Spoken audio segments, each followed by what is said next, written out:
Hello, folks. This is your host, Tammy Tuckey, and you are now listening to the Tiara Talk Show. We bring you rare interviews with the makers of Disney magic. Whether they be singers, actors, Imagineers, animators, they have all made their mark on the Disney name. Be sure to check out the show notes, other episodes, contests, our social media pages from Facebook to Twitter, and more on our official website at www.thetiaratalkshow.com. Are you looking to plan and book an upcoming Disney vacation? Contact the Tiara Talk Show's official travel agent, James from Destinations in Florida, by visiting destinationsinflorida.com/Tiara for a free quote. The link is also included in the show notes on our website. All guest opinions are theirs and theirs alone and do not represent the opinions of the Tiara Talk Show or the host. The Tiara Talk Show is not associated with the Disney Company. Thank you for tuning into this week's episode. And from all of us here at the Tiara Talk Show, have a hoop-de-doo day.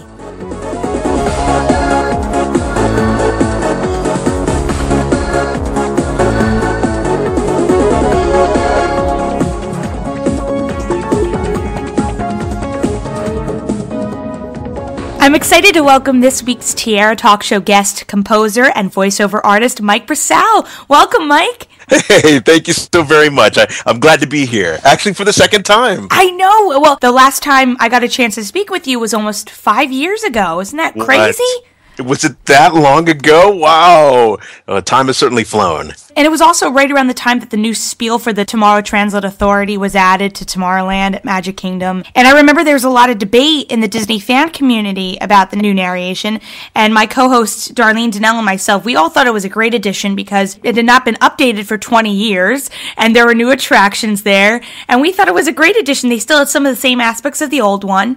And there was a lot of hullabaloo going on about it. And we just thought it was great, you know, and I don't really hear anything about it. Everybody says it's really nice, and they kind of updated with new colors, the attraction, and I think it works very well. Well, thank you for the positive feedback. You know, as a voice actor, you only follow the direction of, you know, the producer, the person who's directing the actual session there. I mean, they do hire you for your skill and expect you to give your all in that, which I believe I did. I'd like to think that I did. And you know, the feedback is the feedback. It's whatever it is. I'm proud to do it. I'm very happy to represent the Tomorrowland Transit Authority, and I'd do it again anytime. And you got that job because you did the Living with the Land attraction, correct? Or was it vice versa, switching around? No, you're right. Living with the Land came first, and I think that I've been on that attraction for 6 years now, maybe 7. And of course, Tomorrowland Transit Authority came right after that. I shouldn't have said of course, but it certainly did come right after that. So that was it's a highlight. Absolute highlight. And I remember you said that you still have to go in sometimes or just record in your own home studio some lines for them for the Living with the Land attraction because that is always constantly changing. That is absolutely correct. As a matter of fact, they brought me down to the studios themselves here over last summer. Actually, it was last fall, where we another update for Living with the Land, which is now playing. I'm happy about that. It's they're great people. It's a great attraction, and I'm proud to voice it. Has it been weird for your kids going on an attraction like that, both attractions, and being like, wait, that's my dad? Yeah, and what a cool feeling that is. Honestly, it's the coolest thing in the world. But they're like, what? Dad, it just sounds like you talking. And I'm like, yeah, I know. The voice of tomorrow. People don't know that. Yeah. And aside from being a voiceover artist, we were talking off air that you are writing musical compositions for films, TV, and also theme parks. You wrote some musical compositions for Space Mountain, which I had no idea. Was this for the Disneyland one or the Disney World or both of them? No, it's for Disney World. As a matter of fact, there are two Michaels, me and Michael Giacchino. I don't know if I have his last name right. He did the one in at Disneyland in California. The music is always a lot of fun. Now, the music that is yours in that attraction is the one that's playing when you're on the ride, correct? That is correct. It's the music that's playing inside the mountain. I think there's 60 some odd speakers that it plays through, including the sound effects. We did some of the sound effect design in that as well for Walt Disney World at the Magic Kingdom. Just fantastic stuff. I mean, sound bounces around there quite a bit. It's kind of different than the Disneyland one because their speakers are on ride, are actually in the cars, which makes a big difference. But still proud to have it there. nonetheless. There's a short film that was made about the legend of John Henry, which is one of my favorite short films that Disney has ever made. And you are I think the priest in that. Yeah, that's absolutely correct.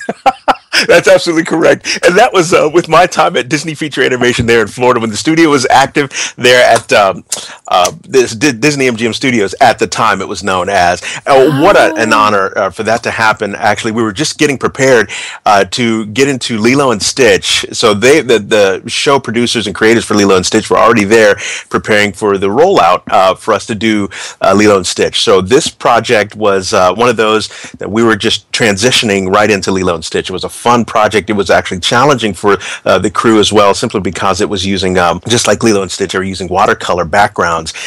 It was a great look to a film, that short film, which was very, very cool. And I had told very them different. About, yeah, it was, but it was received well, and it was part of the Disney Legends VHS, I think is what you're referring to, and it came out on that, which is very cool. But yes, I was the preacher. Because I love watching it. I'm like, there's Mike.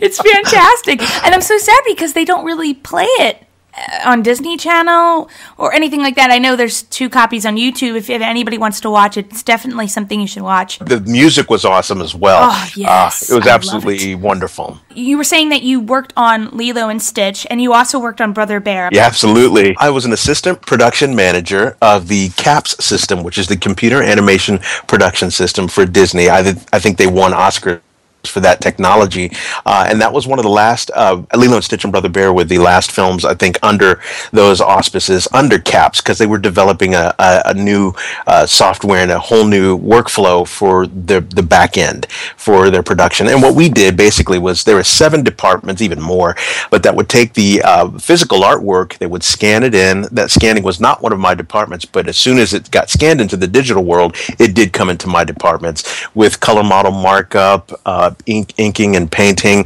and that happened through both Florida and California animation studios, and then it went into print, of course, after it got final checked, and then we got the physical film back, and we would show that for approval to the directors, and once they said yes to cut it in, we cut it into the film and keep going that way. If there were fixes or changes, we'd send it back through the pipeline, and it would come back through fixed, and we would approve it. And then we'd archive everything, including the paper animation in our building, and then we would digitally archive the data for those scenes as well. So there was a whole lot going on for us all the time, and we did that for not only the show that was active, but the shows that were in development as well.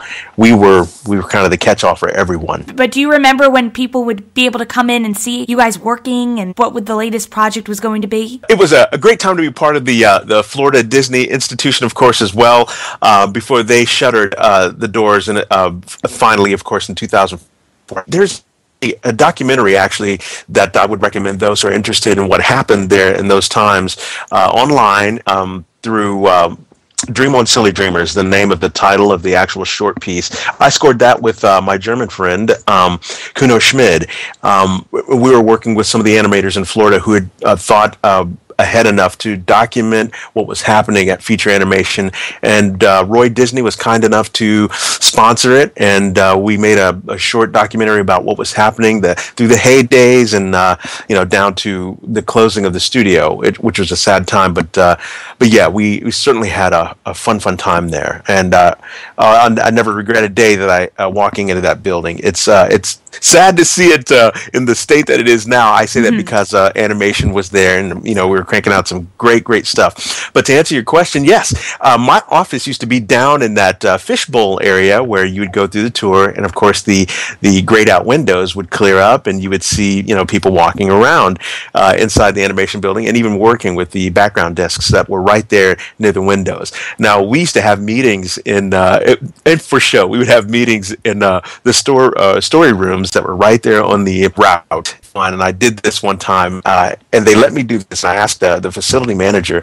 if I could bring my kids. They were coming through the tour. If I could bring my kids or at least meet them in the fishbowl area, and I could. They walked me up the stairs and opened the door, and and I hugged my kids, gave them high fives, and they came down into the office.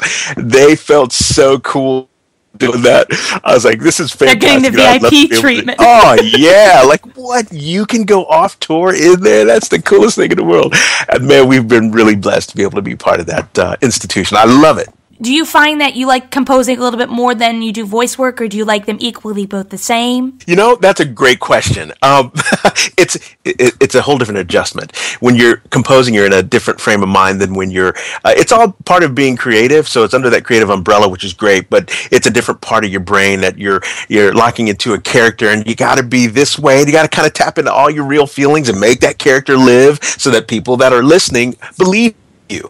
And that's very important to do. But however, when you're writing a piece of music, it's all about making them feel something as well. And all you get is, the time between 10 or 20 or 30 seconds to captivate someone and have them keep listening. So it's quite a difference to me.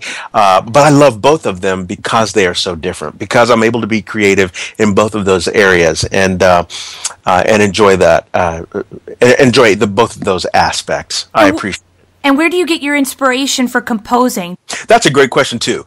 It comes from a lot of places. For me now, because I'm starting to compose a lot more, especially for the library, I'm getting inspiration from the radio and some of the genres that I'm trying to write in.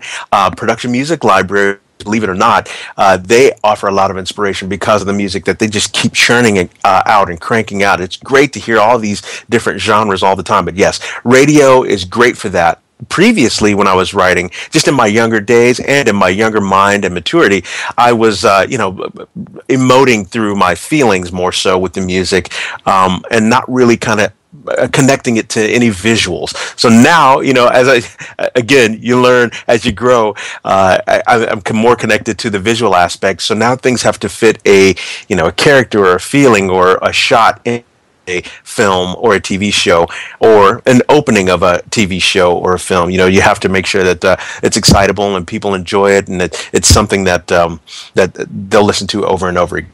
And yeah, there are many, many different aspects as to where you get inspiration from, and not to mention the director or the music supervisor. You've got to listen to them and their direction, because ultimately you're trying to please them and make sure that you've given them exactly what they asked for. Absolutely. And do you ever find a Disney attraction, if you were asked to maybe create a new score for it, you'd be like, absolutely yes?